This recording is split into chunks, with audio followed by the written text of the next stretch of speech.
অবউঠারেন শুনেন, এইটা কি ৩৩ নম্বরের বাড়ি? কোলের ছেলেকে পিঠ চাপড়ে ঘুম পাড়াচ্ছিল মমতা। সেই সঙ্গে গুনগুন করে একটা গান গাইতে গাইতে সদর দরজা পর্যন্ত এসেছিল। ডাক শুনে বাইরের দিকে মুখ ফেরালো। ২৫-২৬ বছরের একটি বউ একেবারে দূরের সামনে এসে দাঁড়িয়েছে। পরনে নীল পেড়ে খাটো শাড়ি, আঁচলে মাথার সবটুকু ঢাকেনি, সিঁথিতে মোটা সিঁদুরের দাগ, কপালে ছোট্ট একটা টিপ, দুহাতে দুগাছা মোটা মোটা শাখা আর কাঁচের চুড়ি। দেখলেই বোঝা যায় নিম্ন শ্রেণীর গৃহস্থ ঘরের বউ। গায়ের রং ময়লা, চেহারাও একটু রোগাটে, কিন্তু ওর মধ্যেই মুখে বেশ একটা লক্ষ্মীশ্রী আছে।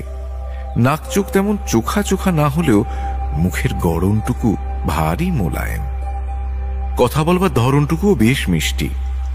একটু এগিয়ে গিয়ে মমতা বলল, হ্যাঁ, এ বাড়ির নাম্বার ৩৩, কেন বলো তো? সে কথার জবাব না দিয়ে বউটি জিজ্ঞেস করলো, এ বাড়ির কর্তার নাম বুঝি নীরদবরণ মুখুজ্জে? হ্যাঁ, কেন? তাকে দরকার নাকি তোমার?